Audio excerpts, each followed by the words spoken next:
Aloha, and welcome to Feast, Dish and Dialogue, a podcast presented by the Hawaii Ag and Culinary Alliance, sharing conversations from the Feast Summit at the annual Hawaii Food and Wine Festival. Here, leaders across food, education, agriculture, sustainability, and tourism come together to explore the future of food systems and hospitality, and how culinary sits at the center of the visitor experience in Hawaii and beyond. In this Feast Dish episode, we feature keynote speaker Elizabeth Blau, acclaimed restaurateur, hospitality leader, and founder and CEO of Blau Associates, from the Feast Summit stage. Recorded live at the summit, Blau shares insights from her work transforming the culinary scene in Las Vegas, illustrating how thoughtful dining concepts can create vibrant neighborhoods, attract investment, and deliver lasting value to developments around the world. I'm so thrilled to be here in Hawaii at the festival.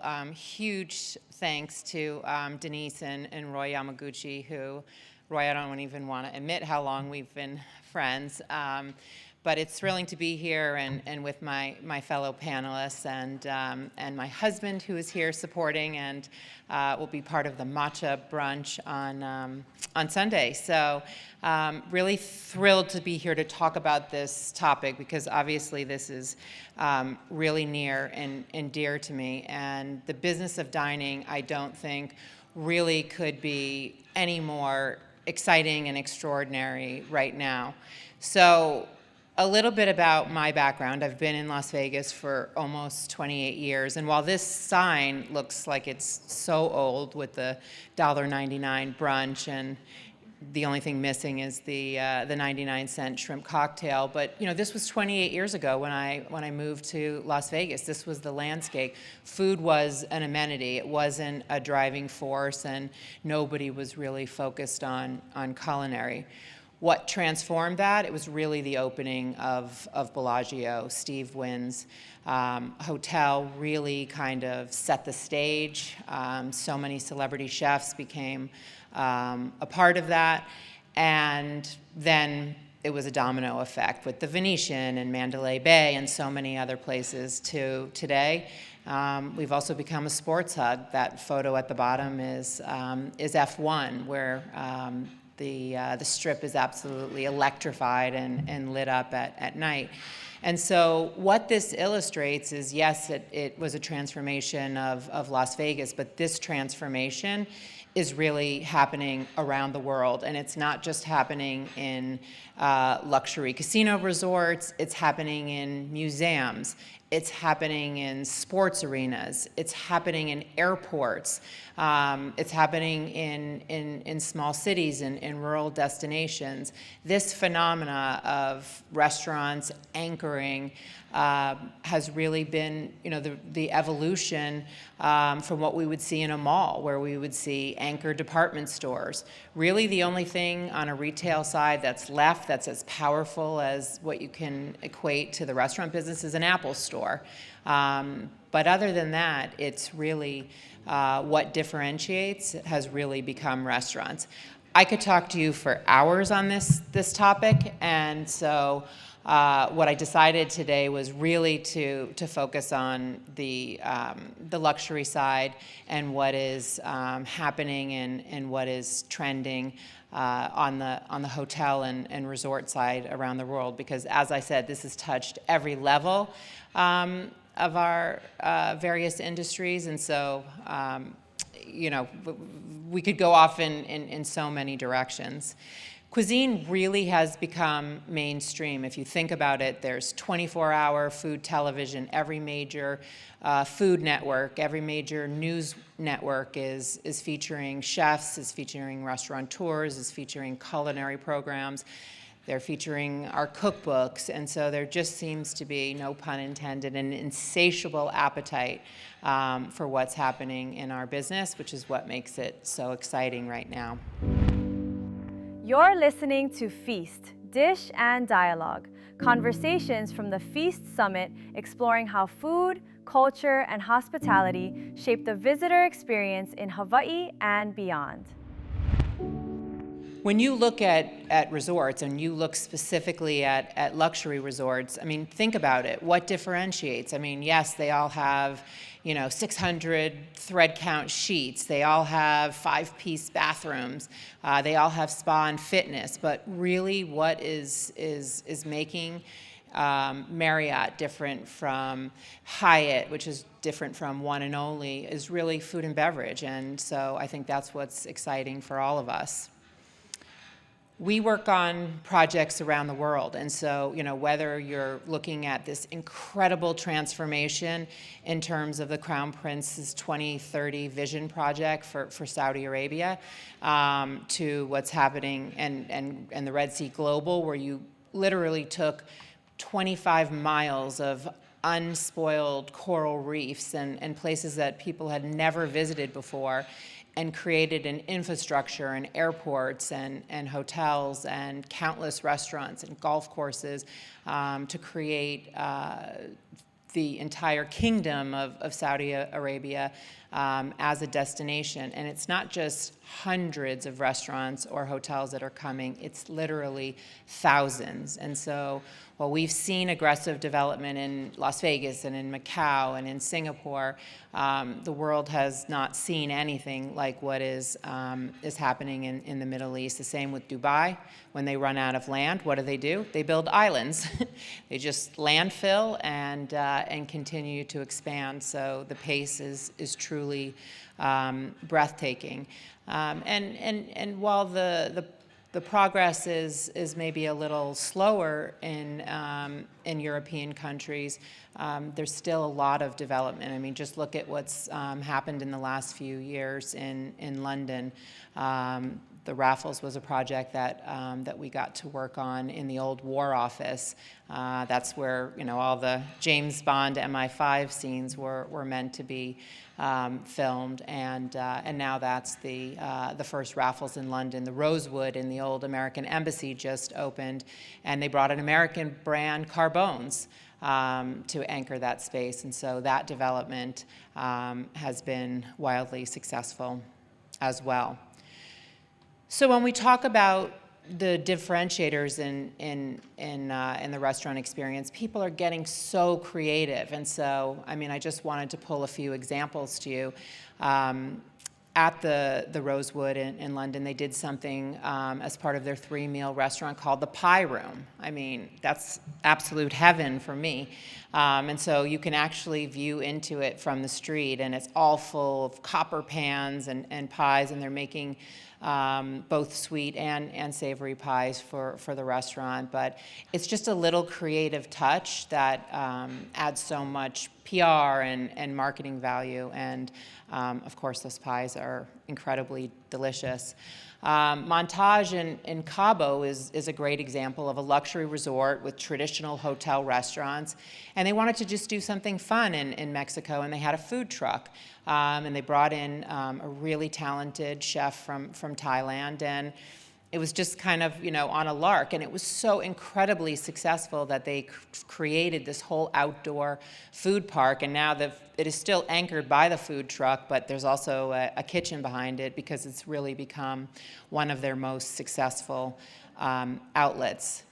And then, when you think of something like Gramercy Tavern and you think of Danny Meyer, and if you haven't read his book, it's definitely worth doing.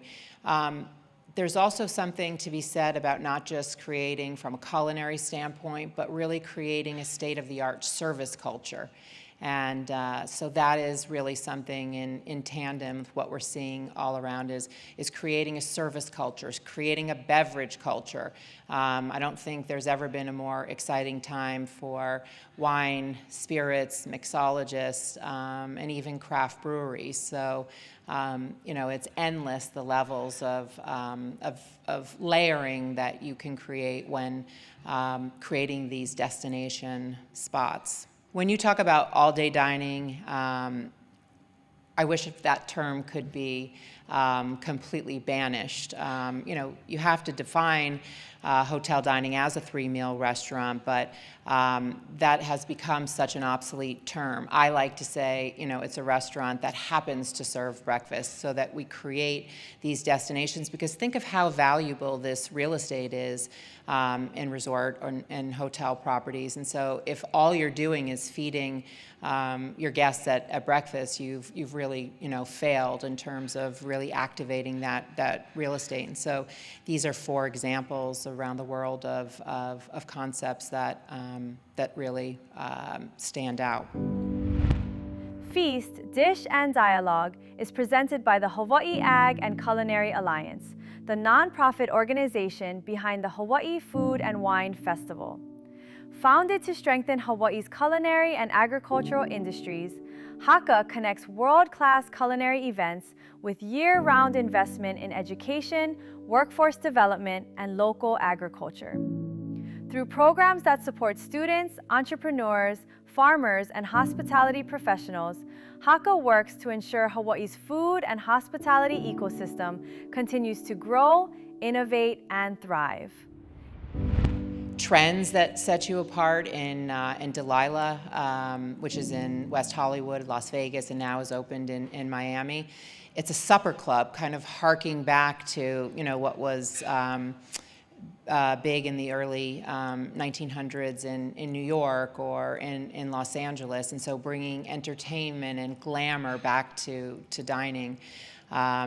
Having fun, so what Black Tap or Barton G's. I mean, all the chefs that work with us cringe when I say, okay, are these dishes Instagrammable? But that's the age that we live in, and there's no more valuable tool than marketing through Snapchat or YouTube or Instagram or TikTok. And so we have to think about that when we're creating new dishes, new menu changes, and certainly when you're thinking about new concepts. Speakeasies, taking what could have been, like a terrible, space or location now has become hot. People like having to go through a kitchen or through a backdoor channel to get somewhere. And so these little tiny spaces have become, again, revenue generators and also a tremendous opportunity for press and buzz of these hidden secret spaces. In the Cosmopolitan in Las Vegas, there's a secret pizza space that does $4 million in business. So there's no frontage. It's completely word of mouth. You go down a hallway that looks like you're heading into the back of the house, and there's a New York-looking by the slice pizza place, and that's the whole DNA of it. It's secret pizza. So these are just some of the examples. Pop-ups. So really one of the most kind of trending ideas right now are pop-ups, and they are so incredibly successful because it's these collaborations between either unexpected chefs, between retail brands. In Los Angeles, Dominique Crenn just opened a full-scale restaurant in partnership with Dior. But these are they're fun. They're a low cost of entry because you don't have to, completely refigure a space. But whether it's Taylor Sheridan and his Yellowstone series and his 4 Sixes Ranch at the Wynn, Dishoom just did a partnership with Pastis, a French restaurant. So you have a French and Indian collaboration.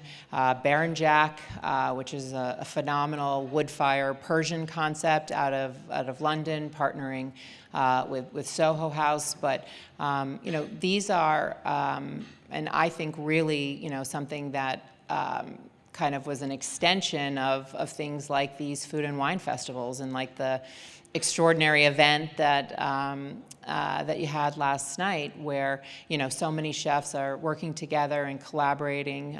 Yesterday it was in celebration of the life of Charles Phan, but these have kind of sprung from that idea and have been very successful. Netflix has its Chef's Table, but now is anchoring in brick and mortar spaces, which are representing part of their shows.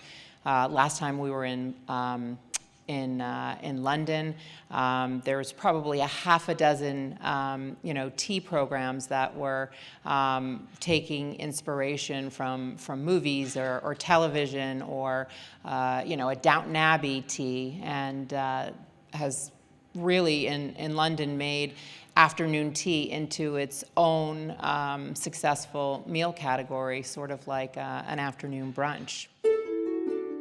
If today's conversation inspires you, we invite you to experience it in person at the Feast Summit, returning Thursday, November 5th, 2026 in Honolulu during the 16th Annual Hawaii Food and Wine Festival. Mark your calendars, tickets go on sale this May. Learn more at hawaiifoodandwinefestival.com. My takeaway here is stay inspired, because this is the time, this is the power of collaborating with restaurants in every sort of development that you can imagine. When you walk through the airports, so many airports around the country are now partnering with local purveyors. I just walked through the marketplace here, and those are the kind of things that excite people. When you travel and all you do is see the same brands, I mean, listen, don't get me wrong, I love seeing Louis Vuitton and Dior, but when all you're seeing is the same Starbucks or, the same Chick-fil-A or the same, I'm not going to say any of the celebrity chef concepts that are all over, but when you keep seeing the same, it's not as exciting as seeing things that are curated, are local, are celebrating our farmers and our distillers and, and people that are really doing things special. So when I walk through a marketplace like that and see things like octopus chips and people, doing all kinds of sauces and chocolates as part of Hawaii. And so I think you're going to see more of that reflected, today as real estate developers around the world really look to do things that are bespoke. And again, whether it's their museum, whether it's their hotel, whether it's their shopping center, whether it's their airport, really making things different. So thank you for being here today, and if you have any questions after the panel, we're going to be available to answer. So thank you all. Mahalo for listening to Feast, Dish, and Dialogue. If you enjoyed this conversation, subscribe and share it with someone passionate about food, agriculture, and hospitality. To learn more about the Feast Summit and the Hawaii Food and Wine Festival, visit hawaiifoodandwinefestival.com. Be sure to join us for the next episode of Feast, Dish, and Dialogue.